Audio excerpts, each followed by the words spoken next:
संतां के कारज पाप खलोया। संतां के कारज पाप खलोया।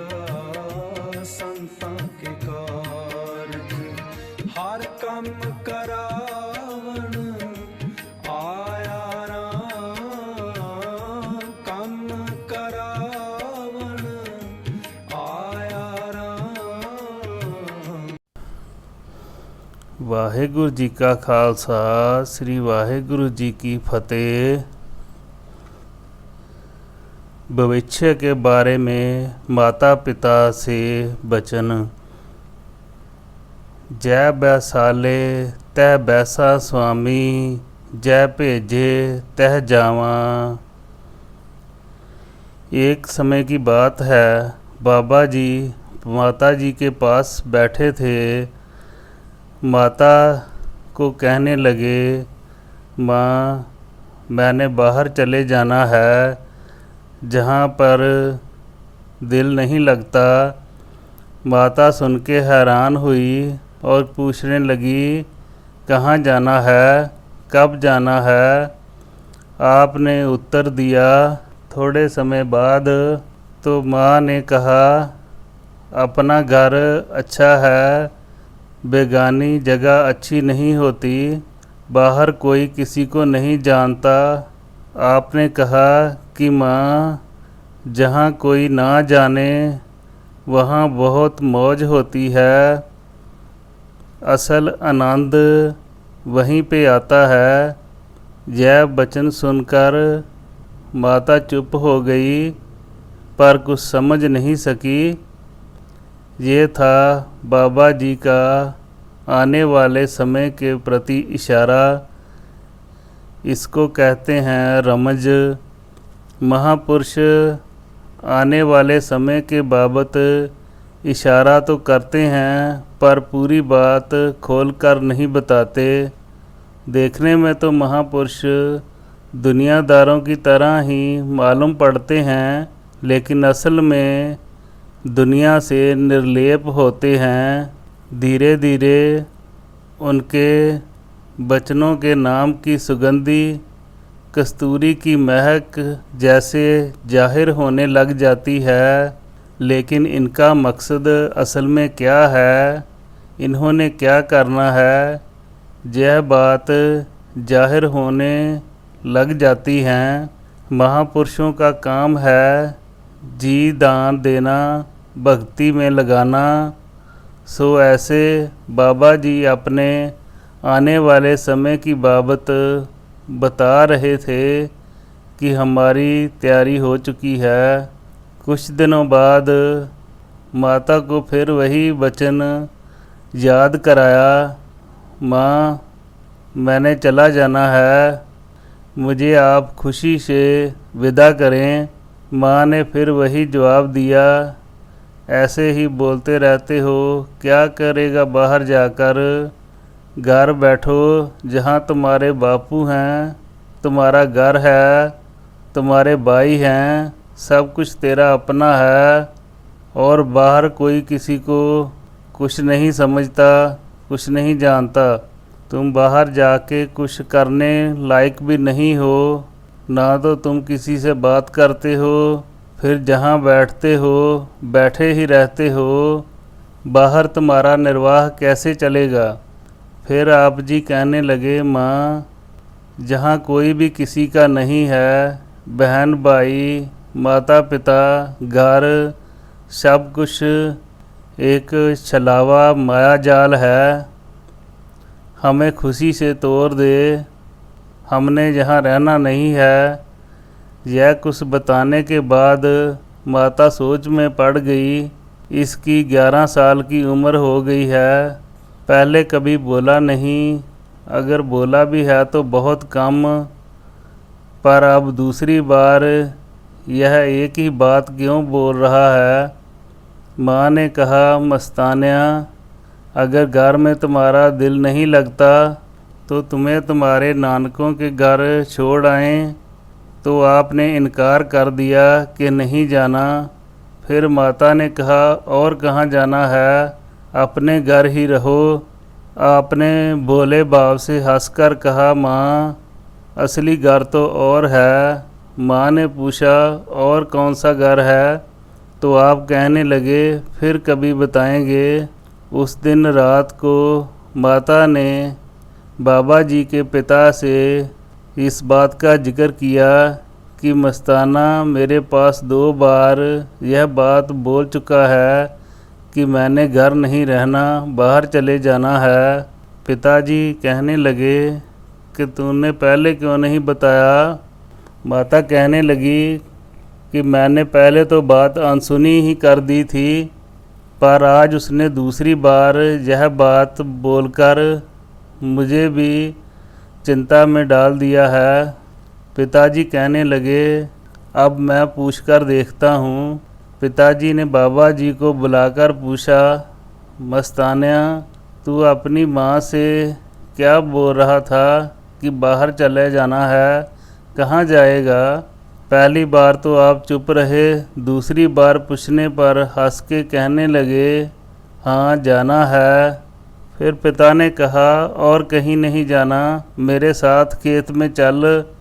आप बोले, ना कोई किसी के साथ आया है और ना कोई किसी के साथ जाएगा, आना जाना अकेले का ही है।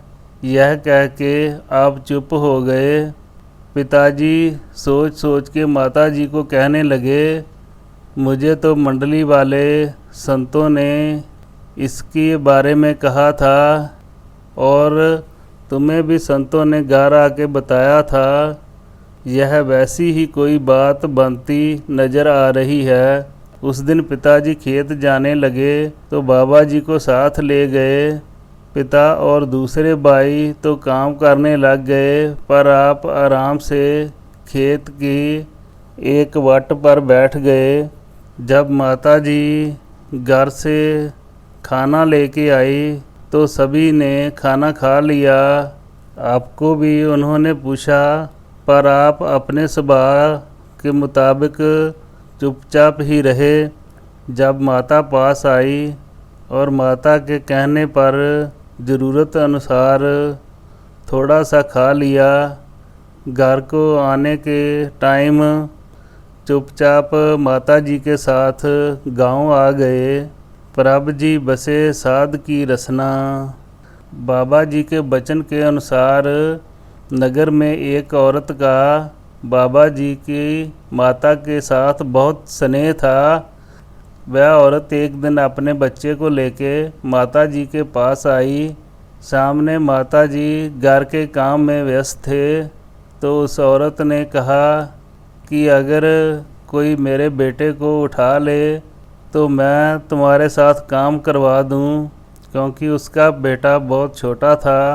माता ने आपकी तरफ इशारा करके कहा, मस्तानिया इसको उठा ले। आप जी ने अपने स्वभाव के अनुसार पहले तो कोई जवाब नहीं दिया, फिर दूसरी बार माता के कहने पर कहने लगे, मैं नहीं उठाऊंगा। तीसरी बार माँ ने गुस्से में आके कहा, क्यों नहीं उठाएगा? तुम्हारा छोटा भाई है, छोटों को बड़े उठा लिया करते हैं। माता ने कहा, अगर तुम इसे उठा लोगे तो मैं जल्दी काम से फ्री हो जाऊंगी और तुम्हें नहला दूंगी। आपने बड़े भाई की तरफ इशारा करके कहा, उसको बोल उठा ले। माँ ने कहा, वह घर का काम करता है, तू तो वेला ही रहता है, तू उठा ले।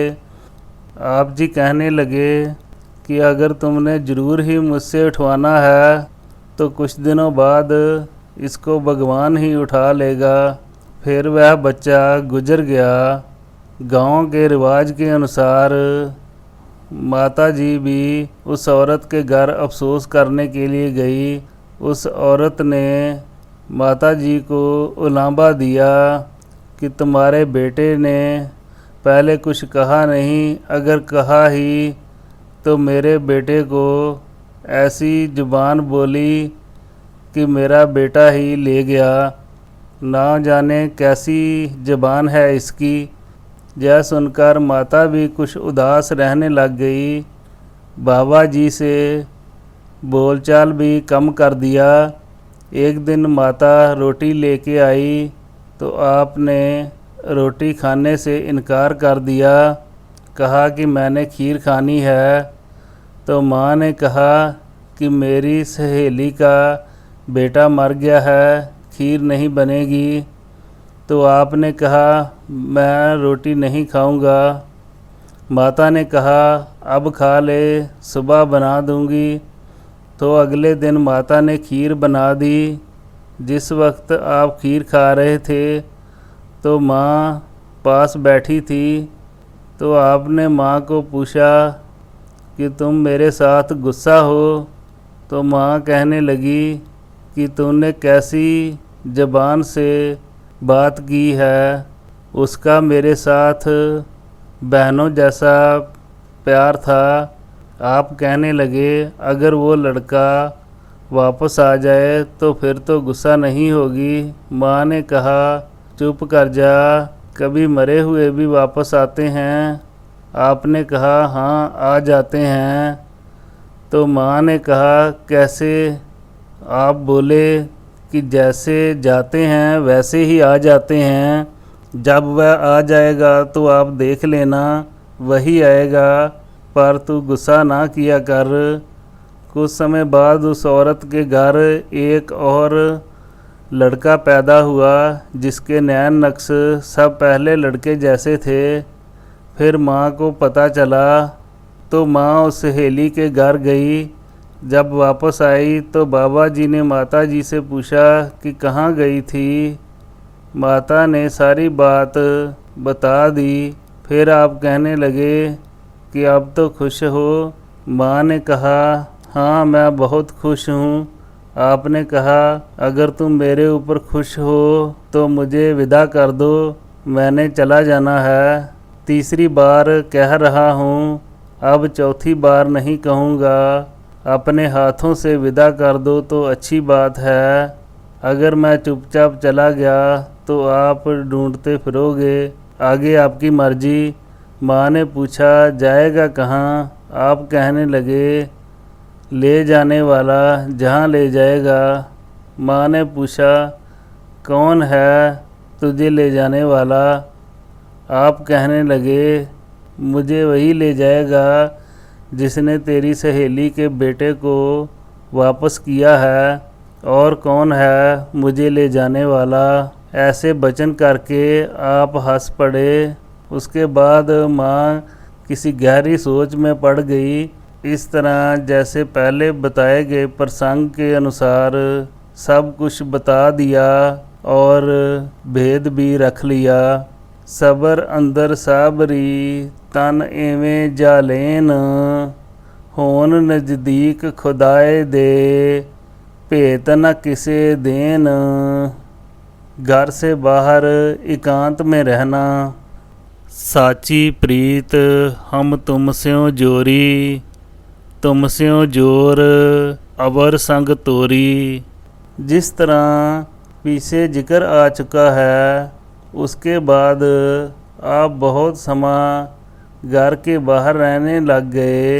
सुबह के समय चुपचाप घर से चले जाना, सारा दिन बाहर ही रहना, शाम को घर वापस आना। कभी घर से रोटी खा लेनी, कभी पहले ही चले जाना।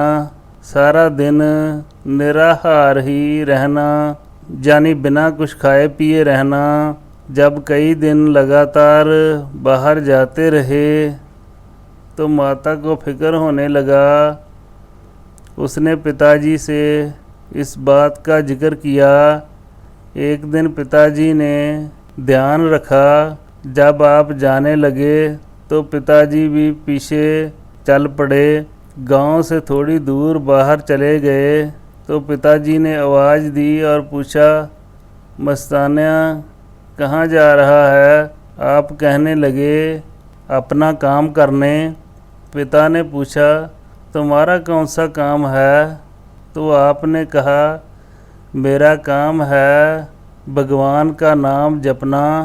और साथ ही पिताजी से कहा कि बाबूजी आप वापस चले जाओ, पिताजी साथ आगे जाना चाहते हुए भी जा ना सके और पीछे चल पड़े।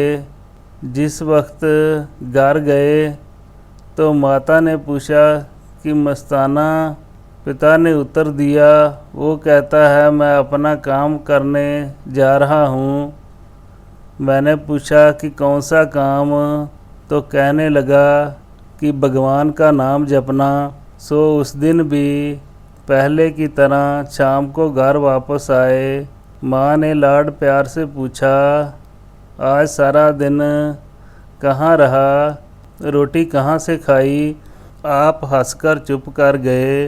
माता खाना लेके आ गई तो आपने ज़रूरत अनुसार खा लिया, पर थोड़ा। फिर अगले दिन सुबह आप घर से उठे। आप जी के घर के पास ही एक कुआं था, उसके किनारे पे जाके बैठ गए।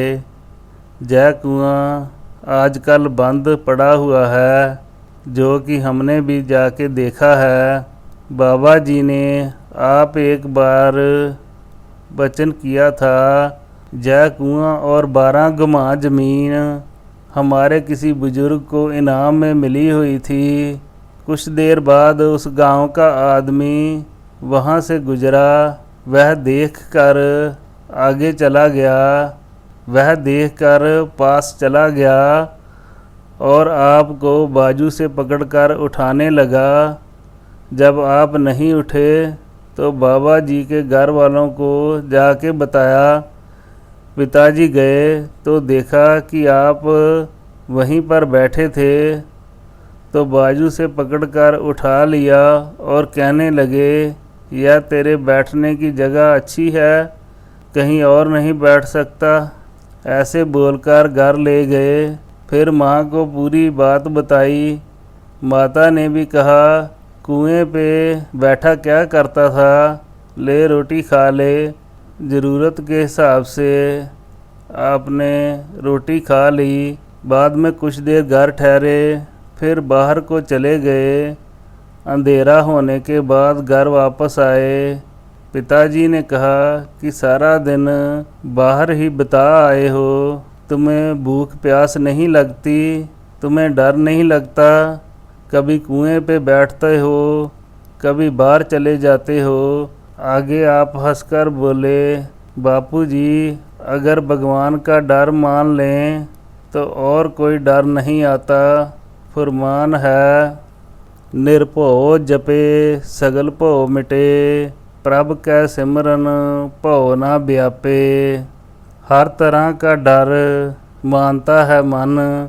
जब मन ही सिमरन में लीन हो गया तो डर काहे का। इसके बाद माता जी से ज़रूरत के अनुसार खाना खा लिया। कुछ देर आराम किया और घर वालों के सो जाने के बाद चौकड़ी मारकर बैठ गए। जब सुबह माता पिता उठे तो आप बैठे हुए थे। वध सुख रैनड़िए, प्रिया प्रेम लगा, घट दुख नींदड़िए, परसों सदा पगा। रब दा मार्ग संत जनां नूं लगदा बहुत प्यारा। ज्यों आशिक मशूक गली, जाके लैन हुलारा। जो महापुरुष चरण कमल की मौज में समाये हुए रहते हैं, उनको कोई भी काम करना हो वह हुक्म में रहकर ही करते हैं, परंतु मन भगवान की लिव में ही लगा रहता है। नामदेव जी का फरमान है, कहत नामदेव सुनहो तरलोचन, बालक पालन पौड़ी अले, अंतर बाहर काज बिरुदी, चीत न बारक राखी अले।